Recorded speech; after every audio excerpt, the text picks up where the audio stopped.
Bom dia, meus amores, tudo bem com vocês? Que a paz do Senhor seja com cada um de nós, né? Mais uma manhã. Glória a Deus, nós estamos bem, estamos vivos, né? Estamos aqui reunidos mais um dia para conversarmos um pouquinho sobre a palavra do Senhor, né?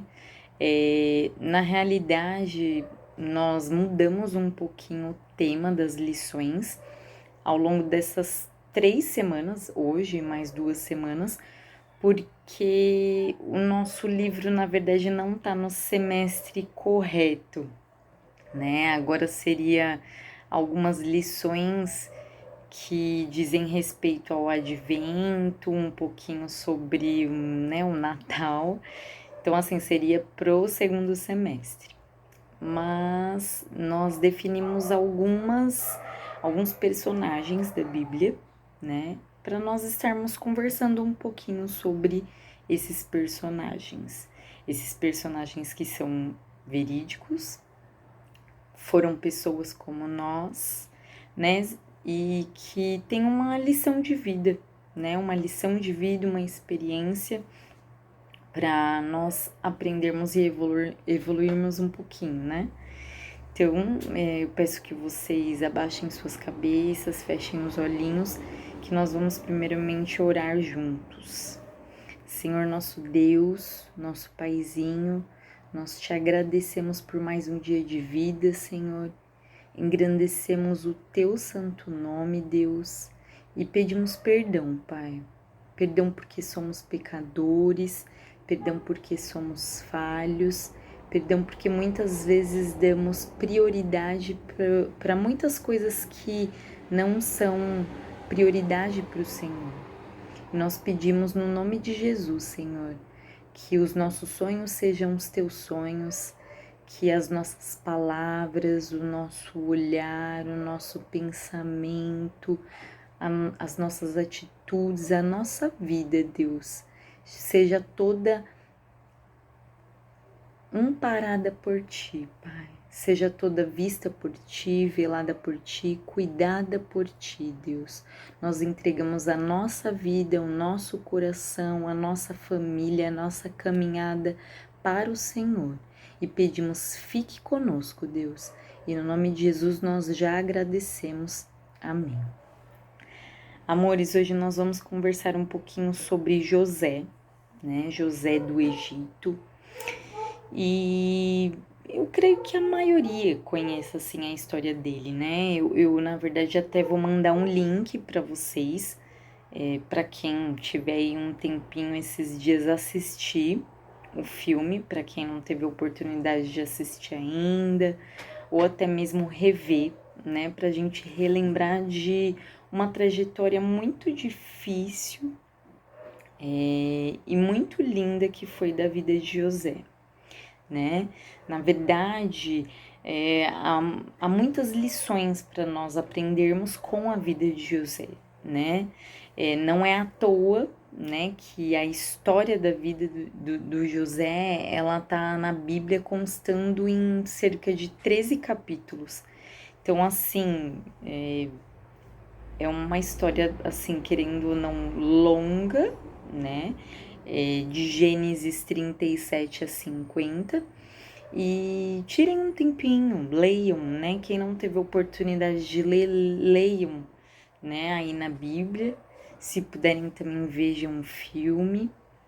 Mas eu vou estar citando aqui hoje, na verdade, 7 lições para nós refletirmos com relação à vida do José, né? São 7 lições e que, né, se nós olharmos, todos nós passamos por problemas, por adversidades, né? Essa é uma parte, né, assim, intrigante da nossa vida, né? Por que que a gente passa por problemas? Por que que a vida não é só um mar de rosas, né? Mas o próprio Jesus falou pra gente lá em João 16:33, né? Eu disse essas coisas para que vocês tenham paz. Neste mundo vocês terão aflições. Contudo, tenham ânimo, bom ânimo. Eu venci o mundo. Então, assim, o próprio Jesus, né, o Filho de Deus, o Cordeiro Santo, ele falou: olha, vocês vão padecer, vão continuar padecendo, mas eu venci, permaneçam em mim, fiquem firmes, né? E quando a gente olha um pouquinho para a história de José, a gente fala, cara, ele tinha tudo para se vingar. Ele tinha tudo para quando visse os irmãos, ele esganasse os irmãos, né? Porque assim, ele foi desprezado desde sempre pelos irmãos, irmãos de sangue. Ele foi vendido pelos próprios irmãos como um escravo. E depois, injustamente, ele foi mandado para uma prisão. Ele foi preso injustamente. Então, assim, são só 3 pontinhos aqui que eu coloquei para a pessoa se revoltar, para a pessoa ela querer se vingar do mundo e de todos, para a pessoa ela entrar numa depressão, para ela, chegar até ao ponto de tirar a própria vida, falar, não vale mais a pena. Mas não, ele permaneceu firme e fiel a Deus, né? José, ele poderia ter ficado com muita raiva, com ressentimento, ele querer se vingar, mas eu vou citar aqui 7 lições para cada um de nós, e isso, né, começar em mim, para nós aprendermos com José. Primeiro, né, número 1, é aceitação. Muitas vezes a primeira resposta à dificuldade é: por que eu? Por que comigo? Né? Aprender a aceitar as circunstâncias em que você se encontra o ajudará a enfrentar melhor a provação. Ao aceitar a sua condição, no caso do José como um escravo, por exemplo, José ele simplesmente foi trabalhar. Ele focou e falou, eu vou trabalhar. E quando ele é lançado na prisão, ele novamente aceita aquilo e ele fala, eu vou trabalhar, arduamente aqui no que eu puder. Nós devemos superar os obstáculos e aceitar a situação. Só assim nós vamos poder seguir em frente e se afastar da circunstância difícil, porque tudo passa, tudo tem o seu tempo. A planta, ela tem um tempo para morrer, crescer, ficar forte, até ela chegar a uma árvore grande e dar frutos, né? Número 2, trabalho árduo. José não procurou destruir aqueles que o escravizaram, ele realmente os ajudou a prosperar. Isso aconteceu tanto na casa do Potifar como na prisão. Ele reconheceu, né, que ele tinha que, fazer a parte dele. Ele falou, cara, eu vou fazer a minha parte, eu vou trabalhar duro, tanto, né, em qualquer circunstância, em qualquer lugar que eu esteja, e as pessoas reconheceram os talentos dele, as bênçãos que elas tiveram por meio dele, né? Então, assim, ele plantou e ele colheu. Se você não trabalhar arduamente através de um problema, né, no momento em que a gente se encontra no problema, outros talvez nunca vão poder ver as nossas competências. Então trabalha, estuda, se dá em tudo que você for fazer, por mínima coisa que seja. Você pode falar, ai cara, minha mãe tá pedindo para eu colocar a roupa no varal. Coloque a roupa no varal da melhor maneira possível. Né? Um chefe te pediu um favor, às vezes até além ali do seu trabalho, faça além e faça da melhor maneira possível, porque isso vai estar sendo visto, quanto mais para Deus, né? Número 3, paciência. José sabia que o Senhor o abençoaria por causa dos seus sonhos. Assim ele suportou com paciência, sabendo que as bênçãos um dia viriam. Em paralelo com a paciência, ele também buscava soluções. Depois de interpretar os sonhos do padeiro e do copeiro, ele pediu a um mordomo para contar sua situação a Faraó. Depois disso, ele continuou a trabalhar duro na prisão, ou seja, ele teve paciência. Ele falou, cara, eu vou utilizar do meu tempo para abençoar, né, para ajudar no que eu puder. E o Senhor, no momento certo, vai me tirar dessa situação.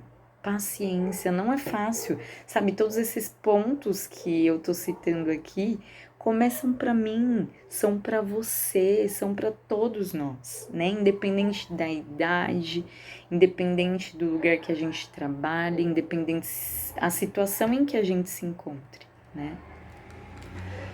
Confiando no tempo certo de Deus.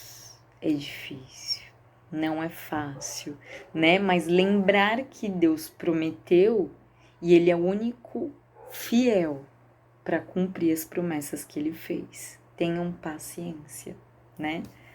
4. Integridade. Tem uma parte na história de José que ele sendo homem, sendo carne, ele poderia muito bem ter caído ali, porque ninguém estava ali olhando, né? A esposa do, né, chefão ali do Potifar, né, na casa dele, ela se insinuou, ela assim, ela queria realmente trair o marido com José. E ela até falou, olha, não tem ninguém aqui na casa, ninguém vai saber. Só que antes de ser fiel às pessoas, no caso ao, né, empregador dele, que era o Potifar, ele queria ser fiel a ele mesmo, a consciência dele e, é claro, a Deus, né? Quando a mulher de Potifar, ela tenta seduzir José, ele foge, ele sai correndo. Ele é fiel à sua moral. Embora ninguém estava por perto, ele continuou firme, né? Ele entende que ele tem que ser fiel a ele mesmo e ao Senhor. Seja fiel a quem você é, mesmo em meio à tempestade. Esse é o verdadeiro teste da sua integridade, né? Número 5. Quando José é chamado para interpretar o sonho do faraó, ele podia ter levado todo o crédito pelo seu dom, né? Só que em vez disso, José, ele foi humilde. Ele foi humilde porque ele falou, cara, não foi eu. Deus dará a resposta para te deixar em paz, né? Lá em Gênesis 41:16, eu vou ler com vocês.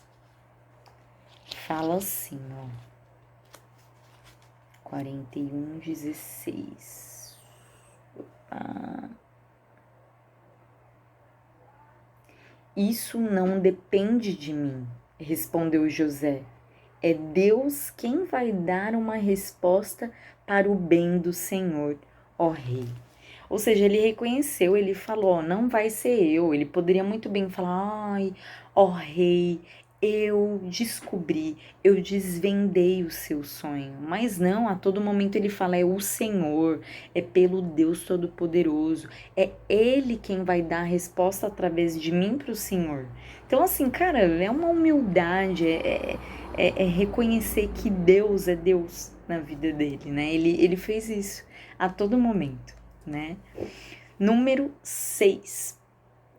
José, ele abençoou os outros, né? E José, ele poderia ter tido uma reação vingativa, né, com os irmãos e com todos aqueles que enganaram ele, né? Ele podia ter escondido os dons dele, os talentos, as habilidades, só que não, ele utilizou para abençoar o próximo, né? Ele, em vez de se vingar, ele resolveu abençoar. Ele ajudou o Potifar, ele ajudou o guarda na prisão, esses prosperaram, né? Ele interpretou o sonho do copeiro, do padeiro, ele interpretou o sonho do faraó e depois ele usou as habilidades, né, ali administrativas na época, né, os dons que ele tinha para poder salvar o Egito, cara, da fome, né? Ele teve um aviso, ó, vocês vão ter 7 anos aí de, vaca gorda, né? Por isso que é falado aí, né, no ditado popular, né? Vaca gorda, vaca magra. E no caso, ele ajudou. Não só ele falou o que ia acontecer, mas ele procurou ajudar com o que ele podia. E Deus deu habilidade para ele, Deus deu sabedoria e ele conseguiu ajudar não só a família dele, ou só a família do faraó, mas ele ajudou uma nação ali naquele tempo, né? E posteriormente até a família dele que morava longe, né? No caso dos irmãos, do pai. Então, assim, ele resolveu abençoar, não se vingar, né? Esse ponto 6 de abençoar os outros também, nunca esperando aplauso, nunca esperando um reconhecimento, porque isso era consequência, né, para o José. Então, assim, lá em Gênesis 45:5, eu vou ler com vocês também, olha o que tá falando, ó. Gênesis 45:5. Agora não fiquem tristes nem aborrecidos com vocês mesmos por terem me vendido a fim de ser trazido para cá. Foi para salvar vidas que Deus me enviou na frente de vocês. Cara, olha o que ele falou para os irmãos. Ele falou, cara, Deus transformou algo que no início, para mim mesmo, parecia algo muito ruim em algo muito bom. Eu reconheço hoje que aquele vale difícil, aquele deserto que eu passei hoje, serviu para eu estar mais forte, eu conseguir chegar num ponto em que eu posso ajudar todo mundo. Não só vocês, que são os meus irmãos, mas todo mundo. Então, assim, não fiquem aborrecidos, não fiquem tristes, né? Não fiquem preocupados. Cara, ele perdoou, né? Ele perdoou. Olha, o sétimo ponto é exatamente esse, é o perdão. Quando José revelou sua identidade aos seus irmãos, ele falou assim, agora, pois, não vos entristeceis, não aborreceis, não fiquem tristes. De vez ele esperar uma resposta do outro, ele mesmo já deu. Sabe, isso é de uma maturidade, de uma sabedoria que só estando muito pertinho de Deus, sabe, numa caminhada muito constante com o Pai, para ele ter essa maturidade de falar, cara, você me ofendeu, vocês, meus irmãos, me venderam, sabe, eu me senti traído, eu fiquei muito triste, só que eu perdoo, né? Então, assim, esses são 7 pontos, né? As 7 lições para a gente aprender aí com o José. E eu vou falar para vocês, os problemas, a adversidade, ela nos ajuda a desenvolver em vários sentidos. Ela nos permite crescer enquanto pessoa, enquanto cristão, enquanto ser humano, seja onde estivermos, independente do lugar, como eu falei, independente da idade. Se a gente caminha junto com o Senhor, a gente pede sabedoria para o Senhor em tudo que a gente for fazer, cara, Ele vai abençoar, Ele vai ouvir, né? Ao procurar desenvolver esses traços de caráter do José, nós podemos enfrentar as provações que surgem nas nossas vidas e superá-las com a mesma força, garra e graça que José teve. Meus amores, vocês fiquem na paz do Senhor. Eu espero que vocês tenham gostado dessas 7 lições por meio da vida do José, né? Há muitas outras lições que a gente pode tirar, mas eu resolvi ressaltar esses 7 pontos, né? E se vocês puderem, vejam um filme, né? Se vocês puderem também, leiam toda essa história que está, ó, relatada na nossa Bíblia Sagrada, né? E que nós possamos evoluir, crescer, né? E tirar lições pro nosso bem, sabe? Quando tudo parece estar ruim, é aí que a gente tem que utilizar como uma oportunidade para a gente crescer e evoluir, né? É isso que o mundo precisa. Precisa que a gente faça a diferença e que nós possamos ajudar o outro. E é só quando a gente tá bem E eu não digo bem, né, assim, que a gente não vai ter aflição, porque o próprio Jesus falou, mas é a todo momento, mesmo na provação, a gente fala: Deus está no barco. Amém? Fiquem na paz do Senhor, eu amo cada um de vocês. Um beijo, meus amores, até semana que vem. Tchau, tchau.